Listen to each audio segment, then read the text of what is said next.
Welcome to Mr. Jinx's class. Today, you're going to be learning about Joseph in Genesis chapter 40. All right, let's begin. We left off when Joseph had been put into prison by Potiphar. If you remember, Potiphar had been told by his wife, "That Hebrew slave that you bought, he tried to have a relationship with me. Look at this garment that I have. This proves that he was here. When he came in here and said, 'Can we have a relationship?' I said no, and I screamed, and your Hebrew slave ran away out of the house." Potiphar took the garment and he walked in there and said, "Joseph, what is the meaning of this? Why? Why have you done this? What were you thinking?" And Joseph was like, "Potiphar, look, I know what this looks like, but I would never do that. I would never try to have a relationship with your wife. I would never betray your trust in that way. I would never do that. I know what this looks like, but I promise you I didn't do it." And then Potiphar, he could have killed Joseph right there. He could have had him put to death if he truly believed that his slave was trying to be in a relationship with his wife. He could have had him put to death immediately, just like that. But instead, in order to preserve the honor of his family and also to preserve the life of Joseph, he put him into prison. And when he did, Joseph was immediately caught the attention of the manager who managed that prison. Joseph was always working hard, managing all the different aspects of the prison. When he was doing his work, he was doing it unto the Lord, and God was blessing him as he did his work. And the manager noticed that and said, "Wow, I want to put this man, Joseph, in charge of everything." And when he did, God blessed Joseph. And the manager of the prison didn't have to worry about a single thing that happened. Everybody that came into the prison, Joseph made sure that they were put in the proper place. During meal times, Joseph made sure that the food and everyone got everything that they needed. When it came to work in the prison, Joseph had managed and delegated all these tasks to every single one of the inmates in such a way that everything was managed well, and the manager didn't have to worry about a thing. And this is where our new story begins.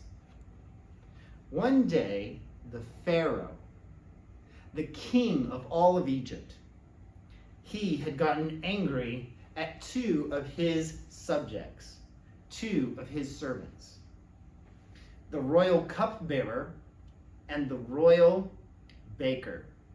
Now, the Bible doesn't tell us why he got angry at them, but he got so angry at them that he put both of them into prison, into the same prison where Joseph was managing, where he had been put in captivity. Now, Joseph, he was assigned to take care of these two prisoners, and while he was doing so, he was starting to get to know them. He'd go by, he'd make sure they had their food. He'd be like, "Hey, how are you guys doing today? It's good to see you." They'd be like, "Hi, Joseph. It's good to see you again." And they got to know each other. Well, over time, Joseph built a relationship with them, and also he took good care of them. One day, both the royal cupbearer and the royal baker both had a dream. And when they woke up that morning, they were sad. They were sad because they didn't know the interpretation of their dream. They didn't know what it meant. And so one day, that morning, Joseph was walking by and he said, "Hey, guys, what's wrong? Why are you so sad?" And they said, "Well, we had a dream last night and we were talking about it this morning. And we couldn't figure out what it means." He's like, "Couldn't you interpret the dream?" Joseph, he said, "Well, no.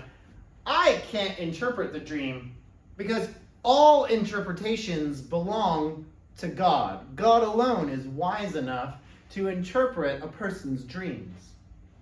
So, tell me the dream and God will interpret it for you."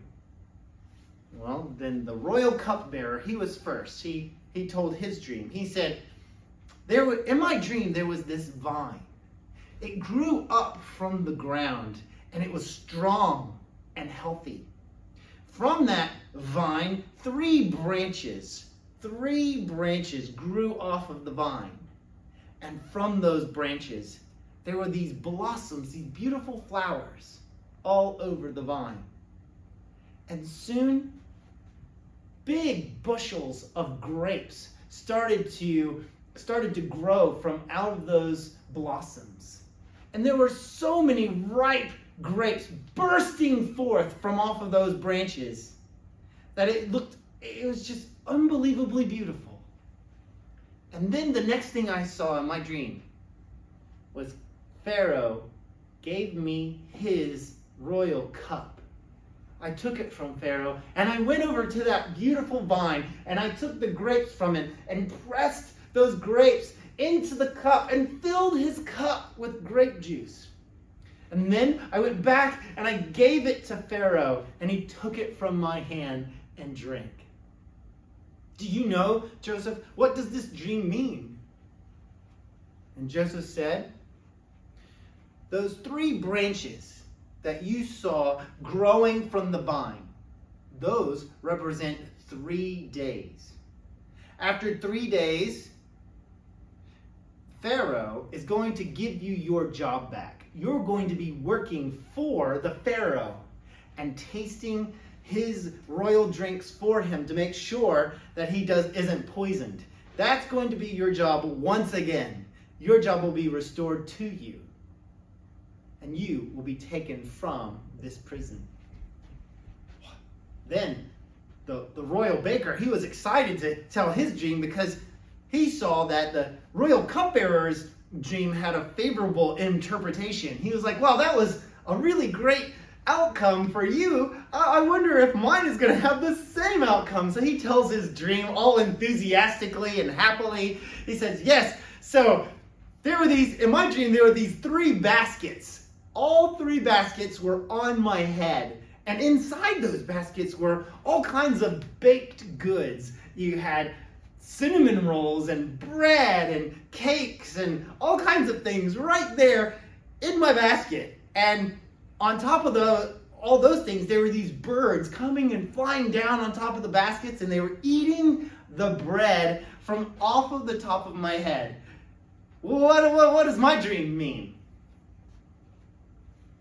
And Joseph said, I'm sorry, but your dream means that in 3 days, Pharaoh is going to hang you on a tree, and he's not going to bury you. Actually, the birds of the air are going to come down and eat your flesh from off of the tree. I'm sorry. And the baker, his heart was crushed. He was so sad and he was terrified. He didn't know what was going to happen. And so he went and sat down. But the cupbearer was like, thank you for interpreting our dreams. And Joseph said, please remember me. When you go back to Pharaoh, please tell him what happened here today. Because I've been put here in this prison for no good reason. There is no reason I should be here. And I hope that one day I will be delivered from this place. Please remember me.